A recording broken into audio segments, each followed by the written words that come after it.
Hey, how you doing, Charles?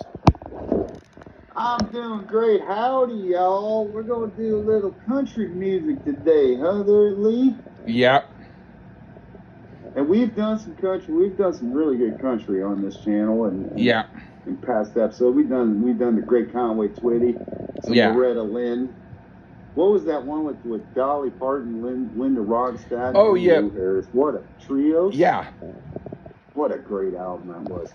Yeah, I'm never We're against doing country. I'm one of the no. few people who, whether you're still in contact with them or not, would do country. Oh, and I forgot we did Johnny Cash live at San Quentin. Oh, yeah. What a great album. But Johnny Cash is above genres. I mean, he's just Johnny Cash. But Yeah. today we're doing well, he's almost, I mean, I guess he's a legacy guy, right? Lee, he's the offspring of some legends. Yeah. So what are we doing today on the Lee Gerson We're doing show? an album by Hank Williams III. The album is Straight to Hell. Yep, Hank Williams III. Now, what do you think of both Hank Williams and Hank Williams Jr.? Lee, you got any appreciation of those guys? I like Hank Williams Sr.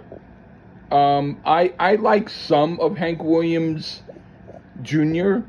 There's an album of his that, if I'm in a, let's just, get mischievous and do an album that's not very good, I'll pick it. But Hank Williams III, first time I heard him, and I can understand how he would be the offspring of those guys. Yeah. Yeah. This is the first one you've heard? Yeah. Yeah. A lot of people, yeah. I mean, well, he's a couple years older than me, so he's in his mid-50s, Lee. And all right. Hank Williams III is a very eclectic guy. He's done punk music, he's done metal music. He was in the band Superjoint Ritual with Phil Anselmo. Yeah. I reviewed an album of his called Ass Jack, which was some hardcore mix of punk and metal, which is nothing like this. Nothing. But he has a very good video on YouTube showing his record collection, and it's a very eclectic collection. Everything from, I believe, the Sex Pistols to Waylon Jennings. And also being the grandson of Hank Williams Sr. and the son of Hank Williams Jr., he had probably a lot of money to buy albums. Yeah. Like I may not have, or maybe you didn't. He wasn't going to get the 25-cent album. I think he was kind of put in there. He's a multi-instrumentalist. All right. But with this album here, he plays a little bass. I don't know on what, but he plays a little. And he played bass in Superjoint, but he's mainly on acoustic guitar. And there's definitely one thing. He definitely favors one of his, either, his grandfather or his father. And I'm just going to give it away. He looks like his grandfather and pretty much sounds like him. Right, Lee? If you ask me, you can definitely, maybe you don't know how he looks like, but you can hear his grandfather in his voice. Yeah. Well, in the attitude. More so than Hank Williams Jr. Yeah. Yeah. But both Hank Sr. and Hank Jr. were Hellraisers. So I think the apple didn't fall far from the tree again on this. But I was always intrigued by Hank III, and I sent this to Lee, and I was curious what he thought. So that's about all I can say. Okay. So let's get into it. All right. Want me to start? Go ahead, buddy. All right. The first song's the title tune, plus another song, let's just say Not a Good Guy Who's Real, part of a cover tune. But it's the tune Straight to Hell. And it captures the idea behind the album, which I would say could be slightly ironic or protest, like saying not everything that I do is going to be considered bad, but because everyone thinks it is, I'm going to do it anyway and love it. So this is a good song. It's a good swinging country tune, and I thought it was a pretty cool thing. What do you think? Well, we open with an odd song that isn't so much a glorification of the subject matter in the beginning. And then we do get a demonic laugh, and it kicks into a hoedown type song. Tons of violin, great little drum line going. The song is actually pretty comedic, and it's delivered in the vocals that only a Williams could pull off. 3 lines of Hellraisers in his voice here. A funny, actually quirky song that is far from an evil take. It's just a funny song, actually. Great banjo, nice little country song. Yeah. What do you think of Thrown Out of the Bar? Big fan of the drum work on here, a hillbilly shuffle type of thing. Great fiddle. Just yet another song about hell raising, a topic Hank 3 as I call him, loves to cover. It's something about those genetics. I mean, you totally hear his grandfather's voice come through. A fun song, but far from brilliant, but I don't think it was trying to be brilliant, just trying to be a fun song. Okay, I put, this sounds like he was going for a sound similar to Hank Williams Sr., and he does a good job of it. His voice has a sort of Porky Pig cartoon sound to it, but that doesn't really bother me. It's a good country swing song reminiscent of the group Asleep at the Wheel, which we ought to do one of these days. Anyway, the next song is Things You Do to Me. Okay, this is another good rockabilly type country swing tune I enjoy. I dig it. What do you think? This one seems as if he purposely nods to Hank Williams Sr. in style. And if anyone is allowed to do it, it would be his grandson. Has a bit of a Cajun feel going on, complete with the accordion. Great bottlenose guitar solo here. This one reached me a bit more than Thrown Out of the Bar. I like the slightly Cajun feel to the song. All right, what do you think of Country Heroes? While this one is a tad bit cliche, it sounds as if this is a throwaway from Clint Eastwood and the Spaghetti Western. It doesn't bother me at all due to Hank 3 name-checking all the influences he has, and also calling out the contemporary country music industry. Now, he certainly got that honesty from his dad, as Hank Williams Jr. never shied away from calling out country music. So like father, like son. I really love the guitar solo here. This is a damn good song, in spite of some of this cliche type sound. The attitude of it makes it for me. All right, what do you think of D. Ray White? What do you think of Country Heroes? Oh, I forgot. I thought I said, but no. This is a good song too. So far it might be the best one so far. I like the country ballad type of song that it is. And now okay, then I guess I'll do the next one. D. Ray White. Yeah, D. Ray White. Which to me, the name sounds like it's a typo. But anyway, this was a pretty good country song with a ballad intro and then a more rocking edge before it finished. And I thought it was cool. What do you think? Well, musically, it seems to tip its hat to Johnny Cash a bit, especially in the acoustic guitar work.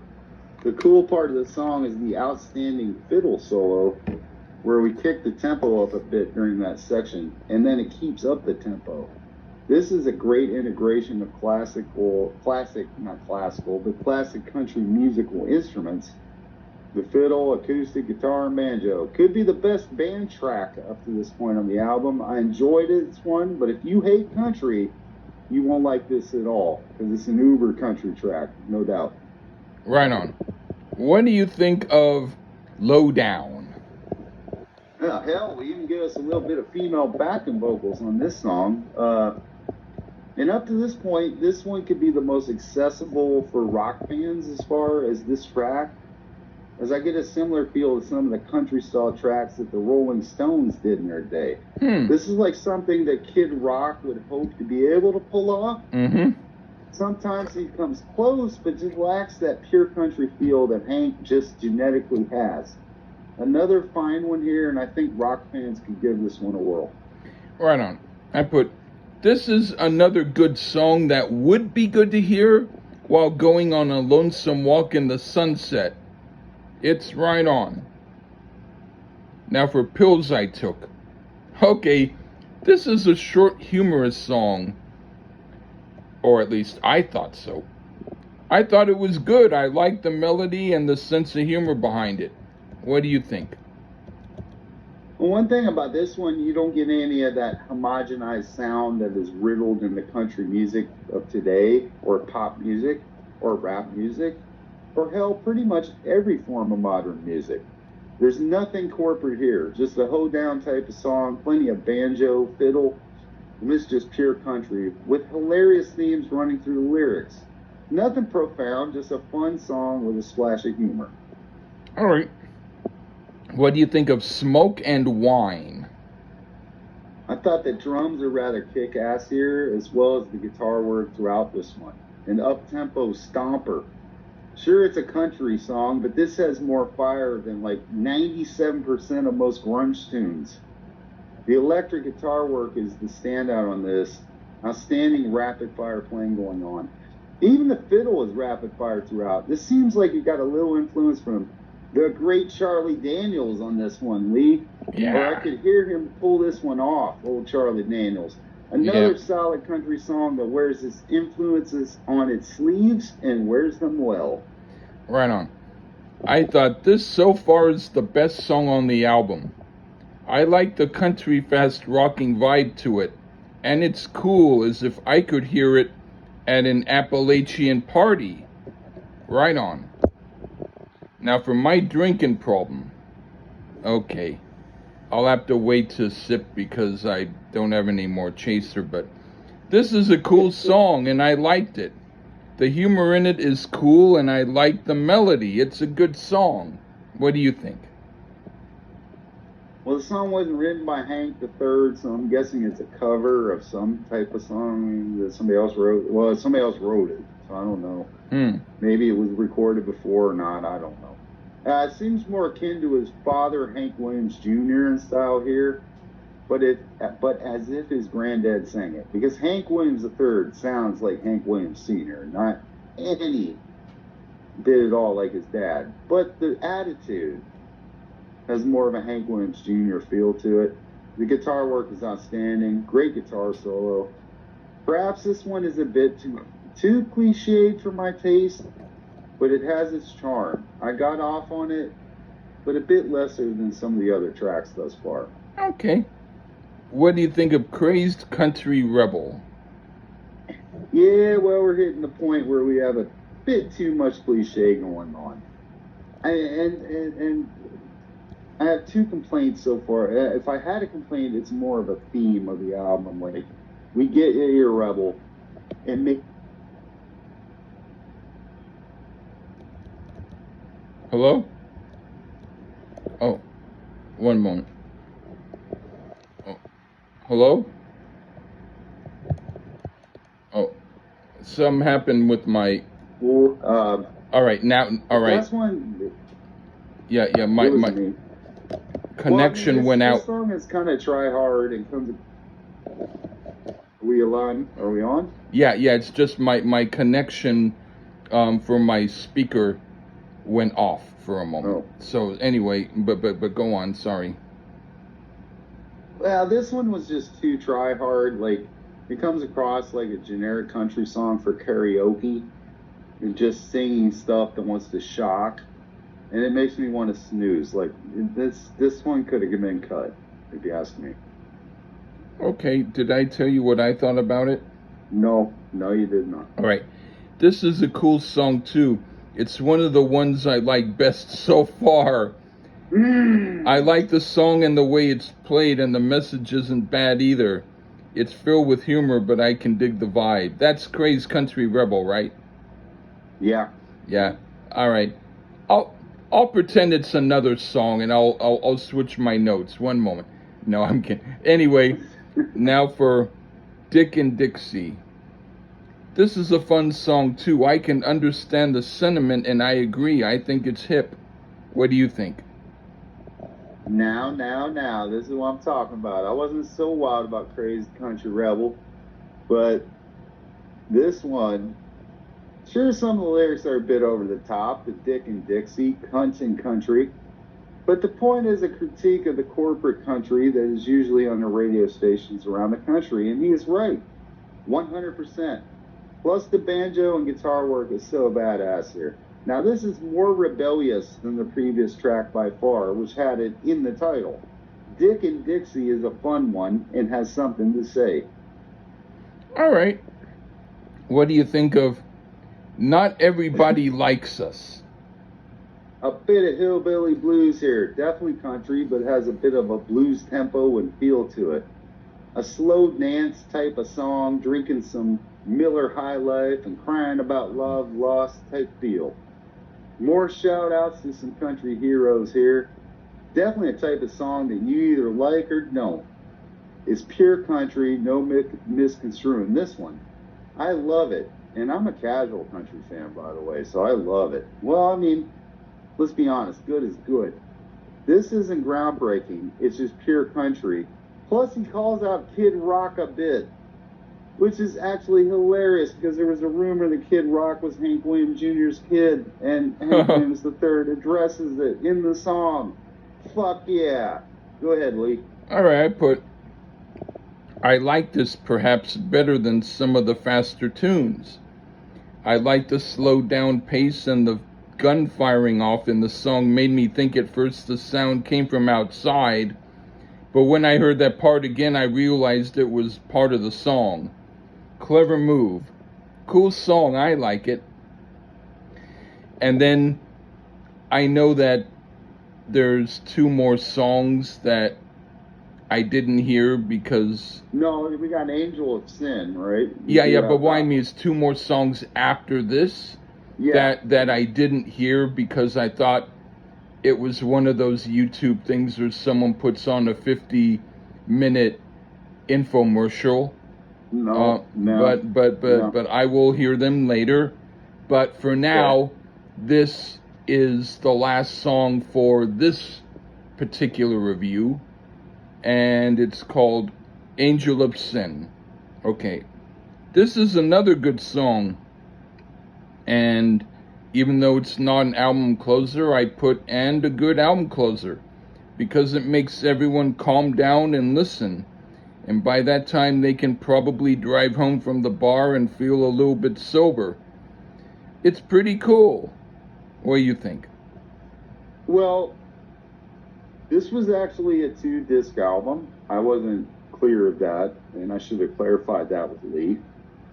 So I'll give you a preview of disc 2.